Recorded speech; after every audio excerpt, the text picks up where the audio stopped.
Friends नमस्ते। हार्दिक रूप से अभिनंदन करता हूं हमारे इस चैनल में। तो दोस्तों, आज हम लोग एवीएम के मॉड्यूल डी का 40 एमसीक्यू करेंगे। तो फ्रेंड्स, एवीएम के मॉड्यूल डी का क्विक रिवीजन सेशन आप लोगों ने जरूर देखा होगा। तो जिन लोगों ने नहीं देखा है तो उनसे मैं रिक्वेस्ट करूंगा कि आप नीचे डिस्क्रिप्शन में जाइए, आपको एक लिंक मिल जाएगा।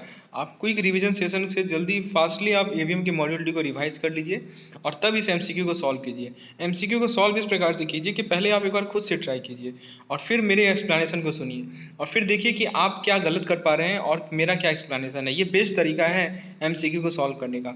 डायरेक्टली आप सीधा मेरे आंसर को देखेंगे तो इससे नहीं सीख पाएंगे। एक बार आप जो चीज़ पढ़े हैं उसको देखिए कि आप अप्लाई करके कि आप कर पा रहे हैं या नहीं कर पा रहे हैं, और नहीं कर पा रहे हैं तो क्यों नहीं कर पा रहे हैं दोस्तों। ठीक है, तब एक्सप्लेनेशन सबसे लास्ट में है, दिमाग पे जोर पड़ेगा तब जाके आप चीज़ों को सीख पाएंगे। चलिए एक बार गलती कीजिएगा कि हाँ ये यहाँ पे क्या गलती है। ठीक है दोस्तों, तो मेरा एक्सप्लेनेशन देखिएगा तो आपको सही पता चलेगा कि हाँ ये नहीं करना है हमें। तो मैं फिर से रिपीट कर रहा हूँ, एक बार पहले खुद से ट्राई कीजिएगा और तब मेरे एक्सप्लेनेशन को सुनिएगा। चलिए पहला क्वेश्चन से स्टार्ट करते हैं। As per Nayak committee recommendation, the working capital requirement is to be met by the bank and borrower in the ratio of. तो दोस्तों, नायक कमेटी के बारे में हम लोगों ने डिस्कस किया था। तो उनके रिकमेंडेशन के अनुसार जो वर्किंग कैपिटल रिक्वायरमेंट है वो बैंक और बोरोवर किस रेशियो में मेट करेगी। ए है 4:1, बी है 3:1, सी है 5:1 और डी है 2:1। आइए दोस्तों आंसर समझते हैं, एक बार खुद से ट्राई कर लिया, आप आंसर समझते हैं। तो नायक कमेटी रिकमेंडेशन को हम लोग टर्नओवर मेथड भी कहते हैं। इन्होंने ये कहा था कि जो हमारा सेल्स टर्नओवर है, जो हमारा प्रोजेक्टेड सेल्स टर्नओवर है, उसका 25% जो है वो बैंक के लिए एक्सेप्टेबल होगा। वो हमारा वर्किंग कैपिटल नीड होता है बोरोवर का। ठीक है दोस्तों, वो 25% क्या है हमारा working capital need of borrower. Margin कितना है हमारा, मार्जिन है 5%। और जो रेस्ट 20% है वो क्या होता है, बैंक फाइनेंस होता है। अब क्वेश्चन में क्या पूछा गया है कि made by bank and the borrower. तो दोस्तों, बोरोवर का एक्सेप्टेबल तो वर्किंग मार्जिन जो है, मार्जिन किसके लिए है तो बैंक के लिए 20% है और बोरोवर के लिए 5% है। तो रेशियो कितना हो गया, 4:1 हो गया। यानी कि करेक्ट आंसर ऑप्शन नंबर ए है हमारा। क्वेश्चन नंबर 2 है हमारा, विच of the following is not correct. Objective of DPG. दोस्तों डीपीजी क्या होता है, डिफर्ड पेमेंट गारंटी को डीपीजी कहते हैं शॉर्ट में, और टीएल है term loan. Objective of DPG and TL is same, that is financing the fixed asset. दोस्तों पूछा गया कि कौन सा करेक्ट नहीं है।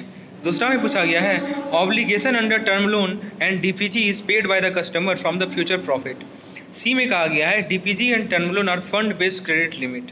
और डी में कहा गया है DSCR ratio is important for both the TL and DPG. तो दोस्तों अब सबसे पहले बताइए इनमें से कौन सा करेक्ट नहीं है, ये पूछा गया है। तो दोस्तों करेक्ट आंसर है इसका ऑप्शन नंबर सी, क्योंकि जो डीपीजी है वो नॉन फंड बेस्ड लिमिट है। ठीक है, डीपीजी बेसिकली गारंटी होता है जिसको फंड बेस्ड में कन्वर्ट हो जाएगा यदि बोरोवर ने डिफॉल्ट कर दिया तो। ध्यान रखिएगा दोस्तों, डीपीजी हम लोग मैंने अपने क्विक रिवीजन सेशन में भी समझाया है नॉन फंड लिमिट और फंड बेस्ड क्रेडिट लिमिट के बारे में। तो डीपीजी जो है वो नॉन फंड लिमिट है दोस्तों, इसे फंड लिमिट के अंदर हम लोग नहीं डाल सकते हैं। चलिए नेक्स्ट क्वेश्चन को देखते हैं हम लोग, क्वेश्चन नंबर 3। देखिए ये भी क्वेश्चन पूछा गया क्वेश्चन है, लास्ट ईयर ही आया था question. The component of MCLR will comprise of, यानी एमसीएलआर का जो कंपोनेंट है वो क्या क्या होगा। अब देखिए मोस्ट अप्रोप्रिएट ऑप्शन को सेलेक्ट करना है। पहला है ऑपरेटिंग कॉस्ट, दूसरा है negative carry on account of CRR, तीसरा है मार्जिनल कॉस्ट ऑफ फंड और चौथा है टेनर प्रीमियम। तो देखिए 4 ऑप्शन है, ए है 1 and 2 ओनली, बी है 2, 3 and 4 ओनली, सी है 1, 2, 3, 4 ओनली एंड डी है 1, 2 and 4 ओनली। तो एमसीएलआर का कौन कौन सा कंपोनेंट है ये पूछा गया है दोस्तों। आइए जरा बुक का देखते हैं। देखिए बुक में आपको दिया हुआ है ये चीज़। एमसीएलआर का आज मैंने बताया है दोस्तों। एमसीएलआर के अंदर मार्जिनल कॉस्ट ऑफ फंड आएगा, negative carry on account of CRR आएगा, ऑपरेटिंग कॉस्ट आएगा, टेनर पेमेंट आएगा।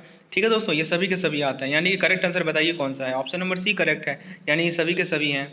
नेक्स्ट क्वेश्चन देखते हैं, third question. The business firm has been sanctioned working capital limit of ₹6 lakh. किसी बिजनेस फर्म को 6 लाख का वर्किंग कैपिटल फाइनेंस सैंक्शन कर दिया गया है 25% मार्जिन पे किसी बैंक के द्वारा, और उसका बुक डेब्ट लिमिट है वो 4 लाख है 50% मार्जिन पे। तो उसका टोटल मार्जिन कितना रिक्वायर होगा ताकि वो लिमिट को फुल्ली अवेल कर ले, ये क्वेश्चन है दोस्तों। आइए सॉल्व करते हैं दोस्तों। तो आइए एक एकदम स्टेप बाय समझते हैं दोस्तों। ये ड्राइंग पावर का क्वेश्चन है, ये क्वेश्चन बार बार रिपीट भी होता है। ड्राइंग पावर बताना क्वेश्चन निकालने का आता है, कैलकुलेट द ड्राइंग पावर। तो इस क्वेश्चन से आप सीख जाइएगा। तो देखिए 6 लाख का वर्किंग कैपिटल लिमिट है और आपने 25% का क्या किया है, मार्जिन दे रखा है। ठीक है, 25% का मार्जिन है कि यानी कि बोरोवर को वो पैसा देना है। तो एक्चुअल फाइनेंस बैंक का कितना हो गया, 100 माइनस 25 यानी 75%। अब 75% जो है, अब समझिए बात को, देखिए जो 75% है वो, और वर्किंग कैपिटल लिमिट हमें कितना दे रखा है, 6 लाख। दोस्तों वर्किंग कैपिटल लिमिट होता क्या है, जो पैसा बैंक फाइनेंस करती है, तो वो 6 लाख जो है वही तो 75% है। ठीक है, तो 25% कितना हो जाएगा बताइए, यूनिटरी मेथड को यूज कीजिए, यानी कि 2 लाख हो जाएगा। अब देखिए जो बुक डेब्ट था वो कितना था, वो है 4 लाख का। मार्जिन कितना है, 50% का। तो 100 माइनस 50 यानी 50% कर लीजिए। तो दोस्तों 50% जो है वो किसके बराबर हो जाएगा, वो हो जाएगा 4 लाख के बराबर। तो टोटल मार्जिन कितना हो गया दोस्तों, तो पहले का मार्जिन था, तो हम लोगों ने अभी मार्जिन निकाला था, वो था हमारा 2 लाख। ठीक है, क्योंकि 25% ही तो मार्जिन था, 25% का मार्जिन था 2 लाख। और ये यहाँ मार्जिन, दूसरे वाले केस में जो मार्जिन है वो 4 लाख का है। तो टोटल मार्जिन हो गया हमारा 6 लाख का। चलिए नेक्स्ट क्वेश्चन देखते हैं। अब देखिए ये हमारा केस स्टडी टाइप क्वेश्चन है, हमें बैलेंस शीट का समरी दिया हुआ है। करंट लायबिलिटी के अंदर कैश क्रेडिट दिया हुआ है 3200, ये करोड़ में डाटा है। Trade credit 9500, other current liability 2000, total current liability 14700, और करंट एसेट भी करोड़ में दिया हुआ है, उसके अंदर कैश दिया हुआ है 5000, इन्वेंट्री दिया हुआ है 14000, डेप्टर दिया हुआ है 4200, अदर करंट एसेट दिया हुआ है 2000, टोटल करंट एसेट दिया हुआ है 25200। तो पहला क्वेश्चन पूछा गया कि करंट रेशियो बताना है। आपके सामने 4 ऑप्शंस हैं दोस्तों। करंट रेशियो का फॉर्मूला आपको पता होना चाहिए। करंट रेशियो का फॉर्मूला होता है दोस्तों current asset divided by current liability. अब दोस्तों करंट एसेट देखिए कितना दे रखा है हमें, करंट एसेट जो है दोस्तों कितना दे रखा है बताइए। करंट एसेट देखिए लिखा हुआ है 25,200 टोटल करंट एसेट है, और टोटल करंट लायबिलिटी है 14,700। तो 25,200 डिवाइडेड बाय 14,700 कीजिएगा तो आपको आंसर मिल जाएगा 1.71, यानी कि ऑप्शन नंबर बी इसका करेक्ट आंसर है। तो करंट रेशियो निकल गया हमारा 1.71। नेक्स्ट क्वेश्चन है एसिड टेस्ट रेशियो। ए है 0.71, बी है 0.76, सी है 0.81 और डी है 0.86। तो एसिड टेस्ट रेशियो यानी कि क्विक रेशियो ही कहते हैं इसे। उसका फॉर्मूला है दोस्तों quick asset upon current liability. तो क्विक एसेट कैसे निकालते हैं बताइए, करंट एसेट में से इन्वेंट्री को सब्ट्रैक्ट कर दीजिए और उससे करंट लायबिलिटी से डिवाइड कर लीजिए। तो करंट एसेट अभी कितना दे रखा है 25,200, ठीक है, और करंट लायबिलिटी और इन्वेंट्री कितना है दोस्तों, इन्वेंट्री है 14,000 का, क्योंकि इन्वेंट्री हमारा फिक्स एसेट होता है, तो फिक्स एसेट को सब्ट्रैक्ट करते हैं इसीलिए करंट एसेट में से। तो current asset minus inventory upon current liability, तो 25,200 माइनस 14,000 अपॉन 14,700, जिसको आप सिंप्लीफाई कीजिएगा तो आपको मिल जाएगा 0.76, यानी ऑप्शन नंबर बी करेक्ट है। थर्ड नंबर क्वेश्चन में उसका नेक्स्ट 6 नंबर क्वेश्चन है हमारा नेट वर्किंग कैपिटल। आपके सामने 4 ऑप्शंस हैं। तो दोस्तों नेट वर्किंग कैपिटल का फॉर्मूला पहले बताइए, current asset minus current liability. मैंने बार बार रिपीट भी किया है दोस्तों, नेट वर्किंग कैपिटल होता है current asset minus current liability. Current asset है 25,200, करंट लायबिलिटी है 14,700, दोनों को सब्ट्रैक्ट कीजिएगा तो आपको मिल जाएगा 10,500 हमारा नेट वर्किंग कैपिटल। सातवां क्वेश्चन है वर्किंग कैपिटल गैप को निकालो। आपके सामने 4 ऑप्शंस अवेलेबल है। तो वर्किंग कैपिटल गैप कैसे निकलता है बताइए। वर्किंग कैपिटल गैप निकालने के लिए करंट एसेट में से current liability minus cash credit को सब्ट्रैक्ट करना होता है। तो करंट एसेट कितना है हमारा 25,200 है, करंट लायबिलिटी कितना है 14,700, और कैश क्रेडिट कितना है दोस्तों देखिए कैश क्रेडिट आपको दिया हुआ है क्वेश्चन में 3200 करोड़, ठीक है। तो 3200 को भी आपको सब्ट्रैक्ट करना होगा। तो कुल मिलाकर आपको जो आंसर मिलेगा वो मिलेगा 13,700। ये वर्किंग कैपिटल गैप है हमारा। अब दोस्तों प्रश्न में ये पूछा गया है 8वां नंबर क्वेश्चन कि एमपीबीएफ निकालना है, मैक्सिमम परमिसिबल बैंकिंग फाइनेंस निकालना है as per Tandon committee method 1। Tandon committee का 2 मेथड था, तो मेथड 1 की करस्पॉन्डिंग हमारा एमपीबीएफ कितना होगा। आपके सामने 4 ऑप्शंस हैं, बताइए। टंडन कमेटी का पहला मेथड के अनुसार फॉर्मूला क्या था बताइए, WCG माइनस 25% ऑफ WCG, यही तो था, ठीक है। WCG करंट एसेट ही होता है दोस्तों, उसके लिए घबराने वाली बात नहीं है। तो WCG कितना है हम लोगों ने निकाला है ऊपर 13,700, ठीक है। देखिए मैंने बताया था ना WCG कैसे निकलता है। WCG निकालने के लिए करंट एसेट में से अदर करंट लायबिलिटी को माइनस करना पड़ता है OCL को, और OCL में आता है current liability minus cash credit. समझ रहे हैं बात को, आज ही मैंने समझाया है। मेरे यदि आपको ये चीज़ समझने में दिक्कत आ रही है तो मेरे क्विक वीडियो वाले में जाके देखिए, मैंने उसे टेबुलर फॉर्मेट में समझाया है दोस्तों। चलिए उम्मीद है दोस्तों आप लोगों ने देखा होगा। तो दोस्तों WCG माइनस 25% और WCG निकालिए, यानी कि 75% और WCG निकाल लीजिए। WCG कितना है हमारा 13,700, उसका 75% निकालिए तो आपको मिल जाएगा 10,275। ये हमारा मेथड 1 के अनुसार। अब जो नेक्स्ट क्वेश्चन है 9th नंबर, उसमें MPBF as per Tandon committee 2 method पूछा गया है। देखिए आपके सामने 4 ऑप्शंस हैं, तो कैसे निकालिएगा बताइए। तो दोस्तों ये क्या कहता है, मेथड 2 क्या कहता है कि WCG तो लेना है लेकिन उसमें से करंट एसेट का 25% घटाना है। ठीक है, पहले वाले में क्या था कि WCG का ही 25% घटा रहे थे, लेकिन यहाँ पे क्या है कि करंट एसेट का 25% घटाना है। तो करंट एसेट कितना है दोस्तों, 25,200, उसका 25% निकालिए यानी कि 6,300। तो 13,700 में से 6,300 घटाइएगा तो आपको मिल जाएगा 7,400। अब नेक्स्ट क्वेश्चन है current ratio as per Tandon committee method 1। Current ratio आपसे निकालने का आ गया। करंट रेशियो का फॉर्मूला तो याद ही होगा आपको, current asset upon total liability. तो देखिए टोटल लायबिलिटी में क्या आ जाएगा, MPBF आ जाएगा प्लस ट्रेड क्रेडिटर आ जाएगा प्लस अदर CL आ जाएगा। तो करंट एसेट है हमारा 25,200, MPBF हम लोगों ने निकाला है, ठीक है, वर्किंग कैपिटल फाइनेंस जिसे कहते हैं WC, तो वो है हमारा 10,275, ट्रेड क्रेडिटर है 9500, अदर करंट लायबिलिटी है 2,000। तो ये से सॉल्व कीजिएगा तो आपको मिल जाएगा 1.16। अब मेथड 2 से निकाल लीजिए। तो मेथड 2 से बस अंतर क्या होगा, फॉर्मूला तो हमारा वही रहेगा, बस अंतर ये होगा कि जो MPBF है वो मेथड 2 में अलग था। मेथड 2 में MPBF आपने कितना निकाला है बताइए, आपने 7400 निकाला है ना। तो 7400 प्लस 9500 ट्रेड क्रेडिटर हमारा और अदर करंट लायबिलिटी 2000, ठीक है। तो ऑब्वियस ही बात है current asset by total liability होता है ये हमारा। तो ये आपको मिल जाएगा 1.33। अब देखिए अगला जो टाइप ऑफ केस स्टडी है वो LC पे बेस्ड है। मैंने आज बताया था दोस्तों कि LC पे आपको एक केस स्टडी पूछा जाएगा जिसमें लिमिट कैलकुलेशन को कहा जाएगा। आइए प्रैक्टिस करते हैं। तो देखिए हमें दिया हुआ है कि जो रॉ मटेरियल को कंज्यूम किया जा रहा है, जो LC के अंदर परचेज किया गया है वो 24 करोड़ का है एक साल में। EOQ दे रखा है 4 करोड़ का, लीड टाइम दे रखा है 20 दिन का, ट्रांजिट पीरियड दे रखा है 10 दिन का, यूजांस पीरियड दे रखा है 6 महीना का। आपको कुछ क्वेश्चन को कैलकुलेट करना है। पहला क्वेश्चन है कि LC ऑप्टिंग का फ्रीक्वेंसी बताइए।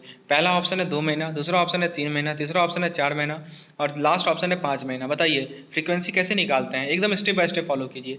तो सबसे पहले ये बताइए कि एक साल में कितने LC को खोला जाएगा, वो कैसे निकालेंगे। एनुअल कंजम्पशन को नंबरेटर में लिखेंगे और EOQ को डिनोमिनेटर में लिखेंगे। बहुत ही सिंपल है, तो सिंपल तो है दोस्तों।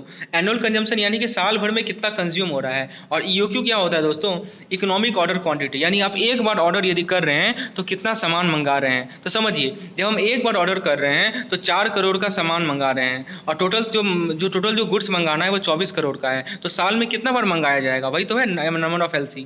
समझ रहे हैं बात को। तो साल में कितना बार मंगाया जाएगा वो कैसे निकालिएगा, तो नंबरेटर में आप लिखिएगा टोटल कितना अमाउंट का सामान मंगाया जा रहा है और डिनोमिनेटर में लिखिएगा कि एक बार जो मंगाया जा रहा है वो कितना अमाउंट का है, यानी 24/4। मैं सिंपल भाषा में समझा दिया दोस्तों।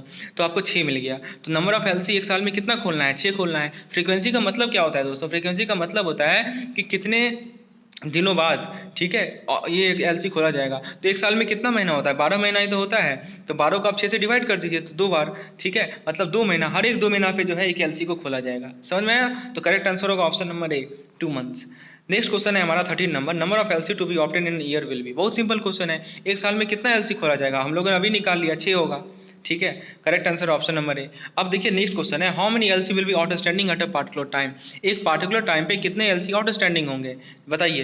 तो दोस्तों जो हमारा पहले ये बताइए कि टोटल टाइम टेकन, एक LC को फोर्स में आने में कितना दिन लग रहा है बताइए। 20 दिन का लीड टाइम है, 10 दिन का ट्रांजिट टाइम है और 6 महीना का क्या है दोस्तों, 6 महीना का यूजांस पीरियड है। तो कुल मिलाकर जोड़ जाड़कर 7 महीना हो रहा है। तो एक समय पे और 2-2 महीना पे LC खुल रहा है, समझ रहे बात को। तो 7 महीना लग रहा है एक LC को और 2-2 महीना पे LC खुल रहा है। तो एक समय पे कितने LC आउटस्टैंडिंग होंगे बताइए। तो क्या कीजिएगा, 7 को 2 से डिवाइड कर दीजिए यानी 3.5। लेकिन 3.5 तो का मतलब तो होता नहीं है, तो उसे राउंड ऑफ कर दीजिए तो आपको 4 मिल जाएगा, यानी एक समय पे 4 LC आउटस्टैंडिंग रहेंगे। अब लास्ट क्वेश्चन पूछा जाएगा दोस्तों, LC का लिमिट बताइए। यही 5 क्वेश्चन आएंगे और आपको यदि मेथड क्लियर रहेगा तो आप जरूर उसे सॉल्व कर पाएंगे। तो LC का लिमिट कैसे निकालते हैं बताइए। EOQ इकोनॉमिक ऑर्डर क्वांटिटी क्या मतलब हुआ, एक बार जब आप ऑर्डर कर रहे हैं तो कितना पैसा का सामान मंगा रहे हैं, वो उसको किससे मल्टीप्लाई करेंगे, जितना LC आउटस्टैंडिंग है वो। समझ रहे हैं बात को। तो EOQ times LC outstanding. EOQ कितना दे रखा है क्वेश्चन में देखिए, EOQ दे रखा है हमें 4 करोड़ और कितने LC आउटस्टैंडिंग है 4। तो 4 गुने 4 कितना होगा 16। तो 16 करोड़ का LC का लिमिट होगा। Option number A correct answer है। चलिए आगे बढ़ते हैं हम लोग। अब देखिए कुछ और क्वेश्चन पे आते हैं। अब ये क्रेडिट मॉनिटरिंग से टॉपिक से क्वेश्चन है। तो ये जो पार्टिकुलर PDF है इसमें जो क्वेश्चन मैंने लिया है वो मॉड्यूल डी के हर एक टॉपिक से लिया है ताकि कुछ भी छूटे नहीं, ठीक है। तो क्वेश्चन में कहा गया है कि monitoring of advance relates to which of the following activities, यानी यदि आप एडवांस को मॉनिटर कर रहे हैं तो इनमें से कौन सा एक्टिविटीज आता है उसके अंदर। एक आ रहा है post sensing activities including proper documentation and disbursement, यानी कि सेंसिंग करने के बाद का एक्टिविटी जिसमें डॉक्यूमेंटेशन भी होता है और डिस्बर्समेंट भी होता है। बी कह रहा है to ensure the proper end use of fund including periodical inspection. C कर रहा है follow up of recovery including restructuring of loan if needed. और ई कर रहा है नन ऑफ दिस। तो दोस्तों वही तो सिंपल सी बात है, तो इसका करेक्ट आंसर क्या होगा? और डी कर रहा है, एक और ऑप्शन है डी छूट गया था, ऑल ऑफ दिस। तो ये तो सभी के सभी होंगे, आप सभी काम करते हैं जब जब एडवांस का मॉनिटर करते हैं दोस्तों। अब 17वां क्वेश्चन देखिए, in a case of company the charge should be registered with ROC within 30 days from the date of। ये क्रेडिट डिलीवरी का क्वेश्चन है, यानी कंपनी के केस में जो चार्ज का रजिस्ट्रेशन होता है आरओसी के पास, यानी आरओसी रजिस्ट्रेशन और रजिस्टर ऑफ चार्ज करते हैं, रजिस्टर्स ऑफ चार्ज करते हैं, वो 30 दिन के अंदर हो जाना चाहिए। कब से? तो ऑप्शन ए कर रहा है लोन के एप्लीकेशन डेट से, ऑप्शन बी कर रहा है डॉक्यूमेंट की एग्जीक्यूशन डेट से, ऑप्शन सी कर रहा है मॉर्गेज डेट से, और ऑप्शन डी कर रहा है डिसबर्समेंट के डेट से। बताइए क्या आंसर सही होगा? ऑब्वियस सी बात है एग्जीक्यूशन ऑफ डॉक्यूमेंट। जिस दिन से डॉक्यूमेंट का एग्जीक्यूशन हो गया उसके 30 दिन के अंदर आपको कंपनी के केस में चार्ज को रजिस्टर्ड कर देना है आरओसी के पास, ये नियम है। चलिए 18वां नंबर क्वेश्चन देखते हैं। The balance sheet of bank the term loan and the bank guarantee are shown as under.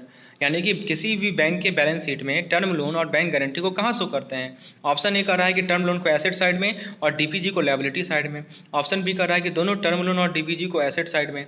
Option C कर रहा है कि डीपीजी को कंटिजेंट लायबिलिटी की तरह दिखाया जाता है और टर्म लोन को एसेट की तरह दिखाया जा रहा है। और डी है नन ऑफ द अबव। तो दोस्तों डीपीजी यानी डेफर्ड पेमेंट गारंटी एक तरह का कंटिजेंट लायबिलिटी होता है और जो टर्म लोन है वो एक तरह का हमारा एसेट है। तो करेक्ट आंसर है इसका ऑप्शन नंबर सी। अब देखिए नेक्स्ट क्वेश्चन, लिमिट दे रखा है 40 लाख का, स्टॉक दे रखा है 50 लाख का, क्रेडिटर दे रखा है 10 लाख का, मार्जिन दे रखा है 30%, तो ड्राइंग पावर निकालो। ये क्वेश्चन पूछा जाएगा, बहुत इंपॉर्टेंट है। तो इस पार्टिकुलर पीडीएफ में जितना तरह का क्वेश्चन पॉसिबल है सभी के सभी को मैंने इंक्लूड किया है। Looking at the previous year questions, मैंने प्रीवियस ईयर का इसका सबसे पहले ट्रेंड को एनालाइज किया कि हाँ इस टॉपिक से ज़्यादा क्वेश्चन पूछे जा रहे हैं और इसीलिए आपको मैं उस पार्टिकुलर टॉपिक से प्रैक्टिस करवा रहा हूँ। चलिए तो दोस्तों आइए सॉल्व करते हैं। जैसे स्टॉक कितना का है? 50 लाख का है। उसमें से आप क्रेडिटर को घटा दीजिए। क्रेडिटर यानी उधार पे कितना पैसा लिया गया है? स्टॉक है हमारे पास 50 लाख का, 10 लाख का उधारी लिया गया है, तो 40 लाख हमारा टोटल वैल्यू आएगा। और दोस्तों मार्जिन जब भी निकालते हैं वो हमेशा टोटल पे निकालते हैं, तो 40 का 30% निकालिए, कितना हो जाएगा? 12 लाख। यानी 12 लाख पैसा जो है वो देना है बोरोवर को। तो ड्राइंग पावर कितना हो गया? बैंक से कितना वो पैसा ले सकता है? तो 40 माइनस, बताइए 40 माइनस आपका ये 12 यानी 28 लाख। ठीक है। Next question, which of the following is not a source of fund for meeting the cost of fix asset by an enterprise. किसी भी एंटरप्राइज का जो फिक्स एसेट का कॉस्ट है वो इन सभी में से किस सोर्स ऑफ फंड से मीट नहीं किया जा सकता? ए है credit by supplier of asset, B है इंटरनल एक्रूवल, सी है डिवेंचर और डी है डीपीजी। दोस्तों याद रखिएगा ये डीपीजी इसका करेक्ट आंसर है। Next question 19 number, credit control and monitoring is also called. तो क्रेडिट कंट्रोल एंड मॉनिटरिंग का दूसरा नाम क्या है? ए कर रहा है लोन फॉलोअप सिस्टम, बी कर रहा है लोन कंट्रोल मैकेनिज्म, सी कर रहा है लोन रिव्यू मैकेनिज्म और डी कर रहा है क्रेडिट रिस्क मैनेजमेंट मैकेनिज्म। तो दोस्तों एलआरएम, एक सिंपल सा वर्ड याद रखिए LRM, loan review mechanism. Correct answer है option number C. 20 number question, which of the following is not a tool for credit monitoring. Credit monitoring के लिए कौन सा टूल नहीं है? ए कर रहा है conduct of account with the bank, bank के साथ अकाउंट का कंडक्ट। बी कर रहा है periodical information that borrower submit as per condition of the loan, loan के कंडीशन के अनुसार जो पीरियोडिकल इन्फॉर्मेशन बोरोवर सबमिट करते हैं वो। सी कर रहा है जो फाइनेंशियल स्टेटमेंट बोरोवर सबमिट करते हैं वो। और डी कर रहा है नन ऑफ द अबव। तो दोस्तों ये सभी के सभी हमारे टूल हैं क्रेडिट मॉनिटरिंग के, ये एबीसी हैं। तो करेक्ट आंसर क्या होगा? None of the above. ठीक है।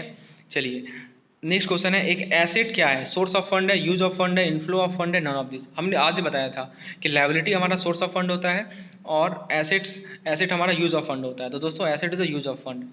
दोस्तों नेक्स्ट क्वेश्चन देखते हैं, under cash budget system method employed for construction activities the working capital is determined by. Cash budget system method के अंदर जो हम लोग किसके अंदर हम लोग कंस्ट्रक्शन एक्टिविटी को के लिए यूज करते हैं, तो वर्किंग कैपिटल को कैसे डिटरमाइन करते हैं? ऑप्शन ए का रहा है एसर्टनिंग लेवल ऑफ करंट एसेट, यानी करंट एसेट के लेवल को एसर्टन करके। ऑप्शन बी का रहा है करंट लायबिलिटी के लेवल को एसर्टन करके। ऑप्शन सी का रहा है कैश गैप को फाइंड करके after taking into account projected periodical cash inflow and outflow, यानी कैश इनफ्लो कितना है, कैश आउटफ्लो कितना है, उसको देखकर कैश गैप निकाल के। और डी करें ऑल ऑफ द अबव। तो दोस्तों करेक्ट आंसर है इसका option number C. Term loan are provided for, आखिर टर्म लोन क्यों दिया जाता है? पहला है कि जो प्रोजेक्ट का कैपिटल कॉस्ट है उसको मीट करने के लिए, दूसरा है जो प्रोमोटर का कंट्रीब्यूशन है उसे फंड करने के लिए, तीसरा है जो वर्किंग कैपिटल नीड है एंटरप्राइज का उसको मीट करने के लिए, और चौथा है नन ऑफ दिस। तो दोस्तों करेक्ट आंसर ऑप्शन नंबर है। ये तो मैंने बताया भी है टर्म लोन का क्या पर्पज है, किसी भी प्रोजेक्ट के कैपिटल कॉस्ट को मीट करने के लिए, कैपिटल कॉस्ट। ठीक है। चलिए working capital gap means, excess of current asset over current liability, B excess of current asset over current liability other than bank borrowing, C excess of current asset over current liability including working capital loan, D none of this. तो दोस्तों working capital gap का formula तो पता ही होगा आपको, current assets minus current liability. उसमें ध्यान रखिएगा करंट लायबिलिटी के अंदर बैंक बोरोइंग को घटा दिया जाता है। अभी हम लोगों ने ऊपर एक न्यूमेरिकल किया है, आपने देखा होगा, वहाँ पे हम लोगों ने WCG निकाला था दोस्तों, ठीक है। तो करेक्ट आंसर है इसका option number B. Next question है, choose the order in which indicate the working capital cycle of a manufacturing firm. हमारे पास कोई मैन्युफैक्चरिंग फर्म है, उसका वर्किंग कैपिटल साइकिल का ऑर्डर आपको बताना है। देखिए हमारा ऑप्शन है, पहले कैश आएगा, फिर रॉ मटेरियल, फिर वर्क इन प्रोग्रेस, फिर फिनिश्ड गुड, फिर सेल्स, फिर डेटर, फिर कैश। और देखिए इसी प्रकार से चारों रैंडम है। एक बार आराम से देखिए दोस्तों, तो मैं बताता हूँ इसका करेक्ट आंसर। देखिए करेक्ट आंसर है, बताइए। सबसे पहले तो पैसा चाहिए, कैश चाहिए, उसके बाद उससे आप क्या कीजिएगा, रॉ मटेरियल खरीदिएगा। अब जब रॉ मटेरियल खरीद लिए तो उसको क्या कीजिएगा, डायरेक्टली तो यूज कर नहीं सकते हैं, तो उसको यूजेबल फॉर्म में बनाइएगा ना दोस्तों। तो कैसे बनाइएगा यूजेबल फॉर्म में, तो उसके लिए वर्क इन प्रोग्रेस कहते हैं, जिसे WIP कहते हैं। तो रॉ मटेरियल को आप वर्क इन प्रोग्रेस में डालते हैं और तब वो बनता है फिनिश्ड गुड। अब फिनिश्ड गुड बन गया तो आप क्या कीजिएगा, उसे बेचिएगा, और बेचिएगा तो क्या होगा, डेटर होगा। डेटर मतलब क्या होता है दोस्तों, कुछ लोग उधारी भी तो लेंगे, और फिर उससे क्या आएगा, कैश आएगा। तो ये हमारा एक साइकिलिक फ्लो चलता है, जिसे वर्किंग कैपिटल साइकिल कहते हैं, ठीक है। चलिए नेक्स्ट क्वेश्चन होगा, मतलब फिर आप डेप्थ लीजिएगा और फिर कैश आएगा। आंसर है option number A. Which of the following statement does not speak appropriate about net working capital. इनमें से कौन सा स्टेटमेंट नेट वर्किंग कैपिटल के बारे में सही नहीं है, ध्यान दीजिएगा, नहीं है। ए कह रहा है excess of current asset over current liability is called net working capital. B कह रहा है the greater the amount of net working capital the more would be the liquidity of the enterprise. C कह रहा है the greater the amount of bank borrowing for financing current asset the more would be the liquidity of enterprise. D कह रहा है net working capital is finance through equity as well as डेब्ट source. दोस्तों पहला में कह रहा है कि जो हमारा टोटल करंट एसेट और करंट लायबिलिटी का जो डिफरेंस है वो NWC होता है। दूसरा में कह रहा है कि जितना ज़्यादा NWC होगा उतना ज़्यादा लिक्विडिटी होगा। तीसरा में कह रहा है कि जितना ज़्यादा बैंक बोरोइंग ज़्यादा होगा किसी भी करंट एसेट को फाइनेंस करने के लिए, उतना ही ज़्यादा उस इंटरप्राइज का लिक्विडिटी होगा। और चौथा कह रहा है कि NWC का फाइनेंसिंग इक्विटी से भी होता है और डेब्ट सोर्स से भी होता है। तो दोस्तों करेक्ट आंसर है ऑप्शन नंबर सी गलत है दोस्तों, ये गलत डेफिनेशन है, ठीक है। चलिए अब देखिए डेब्ट कवरेज DSCR, मैंने बताया था DSCR का काम टर्म लोन के लिए होता है। इनमें से कौन सा फॉर्मूला करेक्ट है, ऑप्शन ए है PAT plus interest on term loan minus lease rental divided by repayment of installment of term loan plus interest on term loan plus lease rental. इसी तरह देखिए चार ऑप्शन है दोस्तों। आज मैंने बताया है DSCR का फॉर्मूला याद रखिएगा, इससे क्वेश्चन पूछा जाएगा, ठीक है। तो करेक्ट आंसर है option number C PAT depreciation interest on term loan, ये सब ऊपर आता है, और repayment of installment of term loan ये सब नीचे आता है। अब देखिए एक क्वेश्चन है बैलेंस शीट का। अब देख सकते हैं आपके सामने एक क्वेश्चन है, एक तरफ लायबिलिटी एक तरफ एसेट है। लायबिलिटी के अंदर डिफरेंट कंपोनेंट्स है, एसेट के अंदर डिफरेंट कंपोनेंट्स है।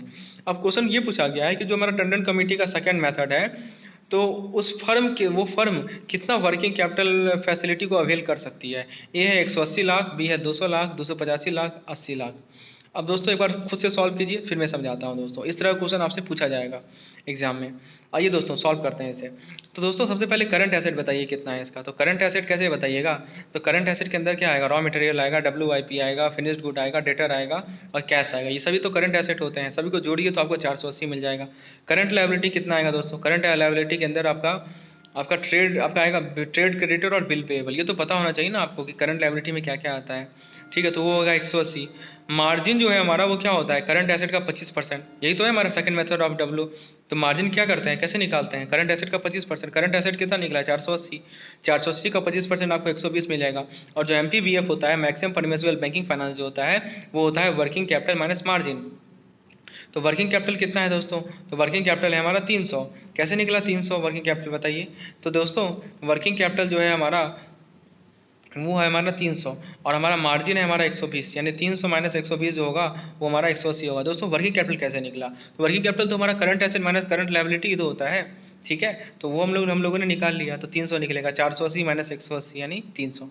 चलिए करेक्ट आंसर है 180। अब देखिए इसी क्वेश्चन का नेक्स्ट पार्ट है।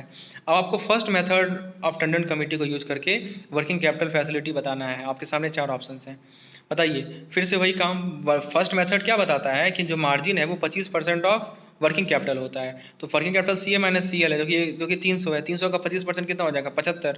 तो MPBF क्या हो जाएगा, MPBF हो जाएगा 300 माइनस 75 यानी कि 225, ठीक है।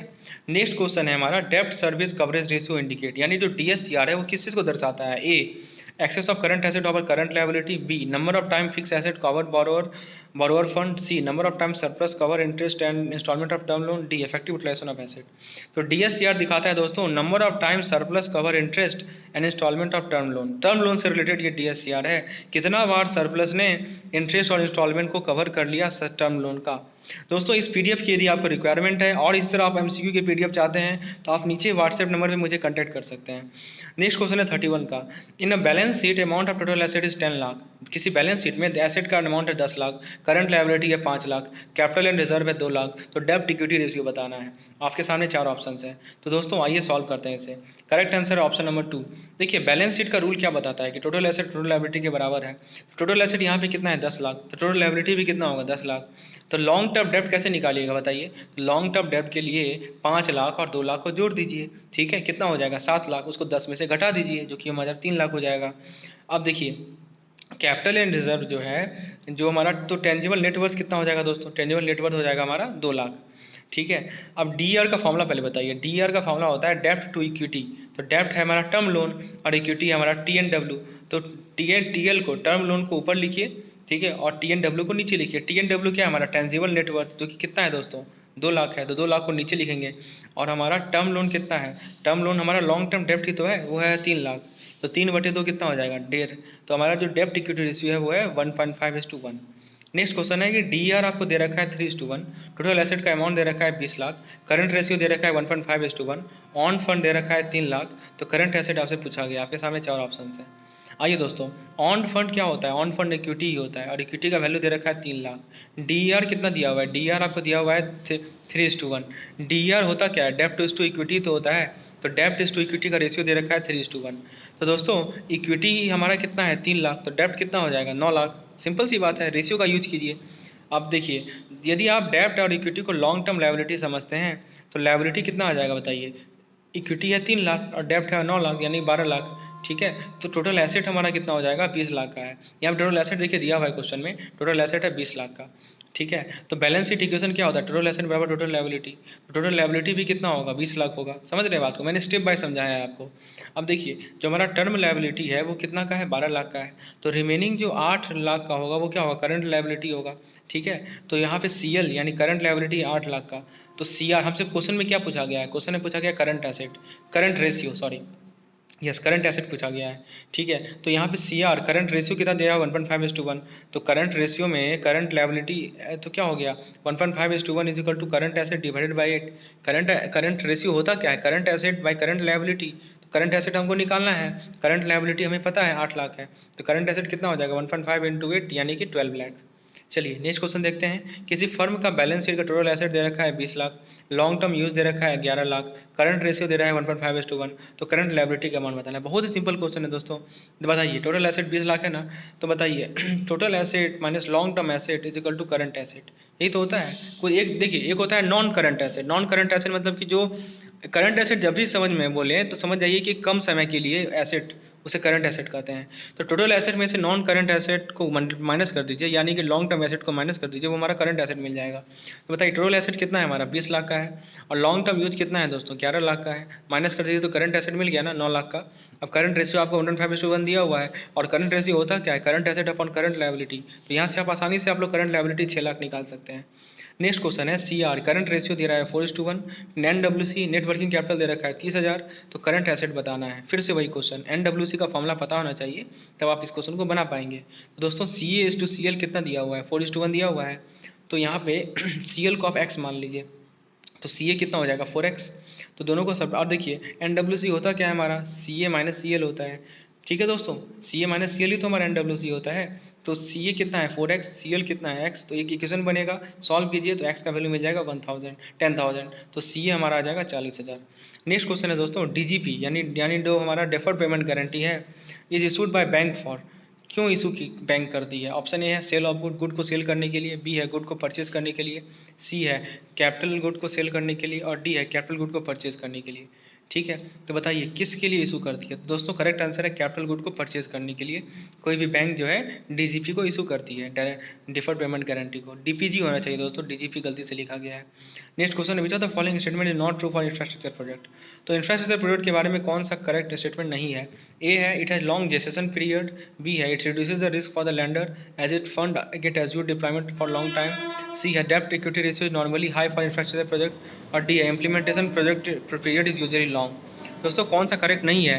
तो दोस्तों याद रखिए कि जो इंफ्रास्ट्रक्चर प्रोडक्ट है वो हमारा रिस्क को बढ़ाता नहीं है, ठीक है, ये ऑप्शन गलत है। It reduces the risk for lender as it fund get Azure deployment for long time, ये गलत है। बाकी और तीनों ऑप्शन करेक्ट है। डी ऑब्वियस सी बात है, इंफ्रास्ट्रक्चर प्रोडक्ट है तो उसका इंप्लीमेंटेशन लॉन्ग होगा ही होगा। जो डेब्ट इक्विटी रेशियो वो हाई होता है इसके लिए, और इसका जेस्टेशन पीरियड भी लॉन्ग होता है। नेक्स्ट क्वेश्चन है दोस्तों, विच of the following ratio indicator of repaying capacity of borrower? यानी किसी बोरोवर का रिपे कर पाएगा या नहीं कर पाएगा, इनमें से कौन सा रेशियो बताता है? ए है क्विक रेशियो, बी है TOL अपॉन TNW, सी है DSCR और डी है DER। दोस्तों करेक्ट आंसर है DSCR, डेब्ट service coverage ratio. Next question है, correct which of the following not correct for project appraisal? Project appraisal के बारे में कौन सा स्टेटमेंट करेक्ट नहीं है? ए है एग्जामिनेशन ऑफ टेक्निकल फिजिबिलिटी, हमने देखा था, फिर इकोनॉमिक अप्रेजल भी होता है, मैनेजमेंट अप्रेजल भी होता है, लेकिन डी गलत है। कि देखिए याद रखिए तीन तीन चीज़ होता है प्रोजेक्ट अप्रेजल के अंदर। एक होता है टेक्निकल फिजिबिलिटी, फिर होता है इकोनॉमिक अप्रेजल, फिर होता है मैनेजमेंट अप्रेजल। लेकिन ये जो capacity of promoter to arrange for additional fund in case of contingency, ये हमारा ये गलत है, ठीक है। हाँ, तो वो हमारा ये गलत ऑप्शन है। 39 नंबर क्वेश्चन है हमारा कि which are the following not a purpose of credit audit? बहुत इंपॉर्टेंट क्वेश्चन है, क्रेडिट ऑडिट का कौन सा पर्पज नहीं है?